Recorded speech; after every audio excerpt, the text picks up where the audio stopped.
Good morning students. अब हम लोग बात करेंगे इरेशनल नंबर की। A number which can not be put in the form of m upon n, मतलब वो नंबर जिस नंबर को हम लोग m अपॉन n के फॉर्म में नहीं लिख सकते, उसको इस m अपॉन n के फॉर्म में नहीं लिख सकते। Where m and n are integers and m not equal to zero, मतलब एम एन क्या हो, इंटीजर्स हों और m की वैल्यू ज़ीरो ना हो, इज कॉल्ड इरेशनल नंबर। ठीक है। A number which is not rational is called irrational. जो नंबर रेशनल ना हो वो सभी क्या होते हैं, इरेशनल होते हैं। एग्जाम्पल समझ लीजिए, √2, √3, √5, √6, क्यूब √3, मतलब इसका 4 यहाँ पर दिया गया 4 और रूट में 3, और यहाँ पर क्या है, क्यूब √6 लिखा हुआ है। ठीक है, आर इरेशनल नंबर। अब बात करें, ठीक है, तो जितने भी रूट्स में नंबर लिखे होते हैं वो सभी क्या होते हैं, इरेशनल नंबर होते हैं। Square root of positive integer which is not a perfect square is an irrational. Square root के अंदर जितने भी नंबर्स हों और वो नंबर क्या हो, परफेक्ट स्क्वायर ना हो, तो क्या होगा, इरेशनल नंबर होंगे। क्वेश्चन है यहाँ पर, so that √2 is not a rational number. अब √2 जो है रेशनल नंबर नहीं है, तो कौन सा नंबर होगा, इरेशनल नंबर।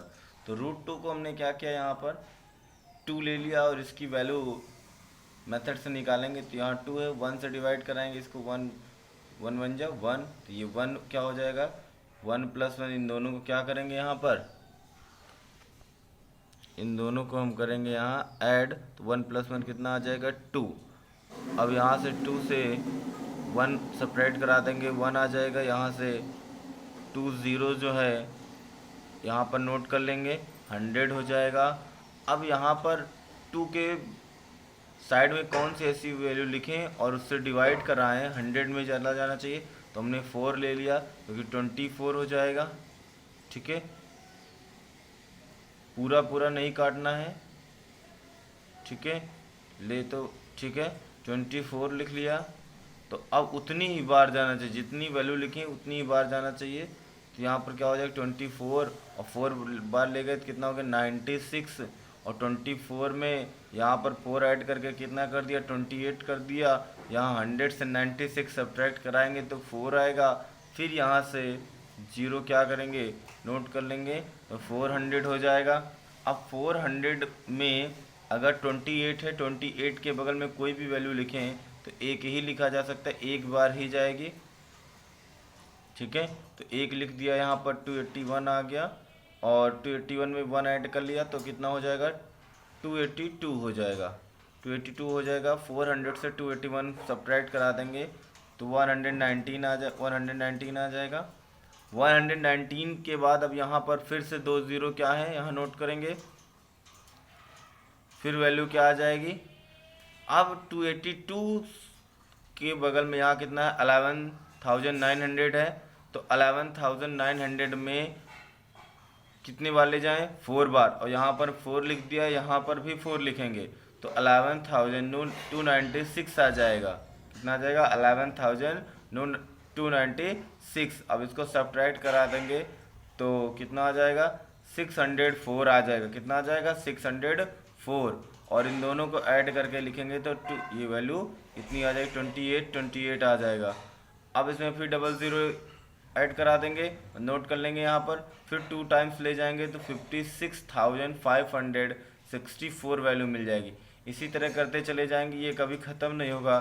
तो यहाँ पर देखिए 1.41421 and so on dash dash, तो ये क्या है, नॉन रिपीट, मतलब ये रिपीट नहीं हो रहा, ये क्या है, रिपीट नहीं हो रहा है। यहाँ पर देखिए ये क्या है, रिपीट नहीं हो रहा है।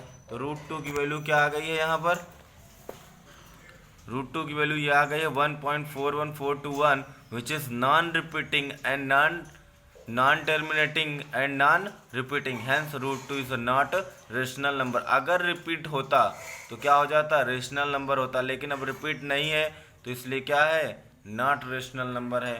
तो नॉट रेशनल नंबर है तो है क्या, फिर इरेशनल नंबर। क्या है, इरेशनल नंबर। ठीक है, ये तो हो गया एक मेथड। ठीक है, अब आप इसमें इतना सारा डिवाइड कराओ, इसके बाद करते चले जाओ। लेकिन ऐसा कोई नंबर आ जाए, कोई कांस्टेंट दे दिया जाए रूट के अंदर, जैसे यहाँ पर प्रूफ दिया गया है, क्वेश्चन है हमारे पास, प्रॉब्लम दी है, so that root N is N not rational number if N is not perfect square. अब कह रहे हैं कि प्रूफ करो कि एन क्या है, रेशनल नंबर नहीं है, जहाँ एन क्या हो, परफेक्ट स्क्वायर हो।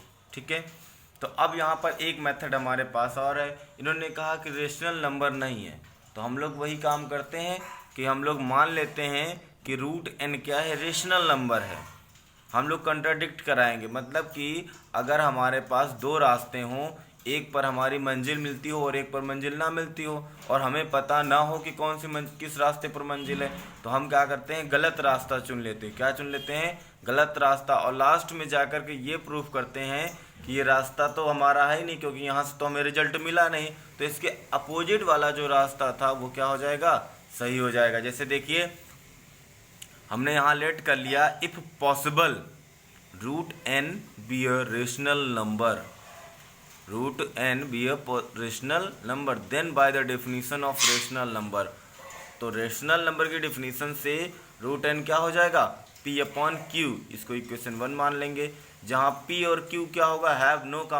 अब यहाँ पर पी और क्यू का कोई भी कॉमन फैक्टर नहीं होगा। यहाँ पर पी और क्यू का कॉमन फैक्टर, अगर रेशनल नंबर है तो उसके पास कोई भी कॉमन फैक्टर नहीं है, नो कॉमन फैक्टर।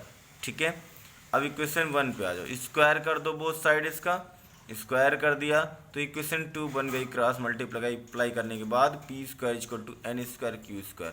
अब यहाँ पर देखो एन क्या है, किसके मल्टीपल्स में लिखा है, क्यू के साथ, तो P square, N is the factor of किसका, पी स्क्वायर। पी स्क्वायर की वैल्यू है ना एन इंटू क्यू स्क्वायर, तो N is the factor of P square. तो जब पी स्क्वायर का फैक्टर है तो किसका होगा, पी का भी फैक्टर होगा, पी का भी फैक्टर होगा ना, कौन, पी का फैक्टर होगा कौन, एन। तो p is equals to M into N लिखा जा सकता है 10।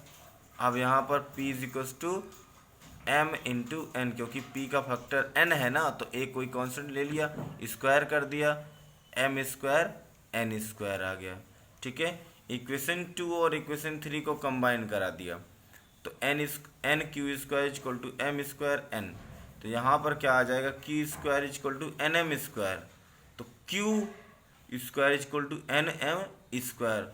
अब यहाँ पर ये रिजल्ट मिल रहा है कि n is a factor of q square, n is a factor of q square, तो this implies that n is a factor of q।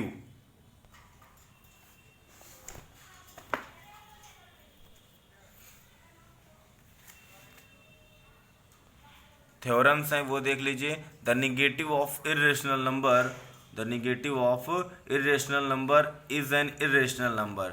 ठीक है, इरेशनल नंबर का जो निगेटिव होता है वो भी क्या होता है, इरेशनल नंबर होता है। The sum of rational number and irrational number is an irrational, मतलब जो रेशनल नंबर का सम, रेशनल नंबर और इरेशनल नंबर का जो सम होता है वो भी क्या होता है, इरेशनल नंबर होता है। तीसरी थ्योरम इसमें दी गई है, the product of non zero rational number and irrational number is an irrational number. तो प्रोडक्ट किसका, रेशनल नंबर का और इरेशनल नंबर का, वो क्या होता है, इरेशनल नंबर होता है। देखिए पाई के बारे में जानकारी लेते हैं। The ratio between the length of circumference of a circle and length of diameter is always constant. This constant is an irrational number and it is denoted by Greek letter pi। ये letter पाई कैसा, कहाँ से लिया गया है, Greek letter है। ठीक है, तो pi is equal to the length of circumference of circle और divide by the length of diameter. ठीक है, इसकी वैल्यू क्या होती है पाई की, 3.14159265। ध्यान दीजिएगा, पाई की वैल्यू जो होती है 22/7 से डिफरेंट होती है, थोड़ी सी 22/7 से डिफरेंट होती है। देखिए, the rational number 22/7 is often taken an approximate value of pi. ये अप्रॉक्सीमेट वैल्यू ले ली गई है। ठीक है, तो पाई not equal to 22/7।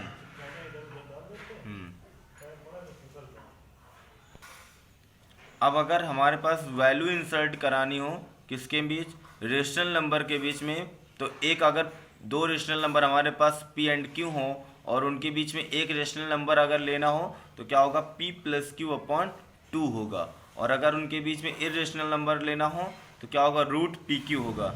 Rational number क्या होता है, p plus Q upon 2 between p and q, और इरेशनल नंबर क्या होगा, root P Q between 2 p and q। ठीक है, ये तो हो गया 2 का। अगर n फार्मूले में मतलब किसी नंबर्स के दो रेशनल नंबर के बिटवीन में अगर हमें n लेने हो तो देखिए एक फार्मूला ये लिया गया है यहाँ पर, let x and y be to rational number such that जहाँ x is less than y then n rational number lying between x and y। तो n रेशनल नंबर x और y के बीच में कौन कौन से होंगे, x plus D, x plus 2d, x plus 3d and so on dash dash x plus N D, where d is equal to y minus X upon n plus 1 होगा। ठीक है, तो इन दो फार्मूलों से सारे क्वेश्चंस लगेंगे। अब आप लोग एक्सरसाइज सॉल्व कर लीजिए, जो प्रॉब्लम्स हो हमसे पूछिए।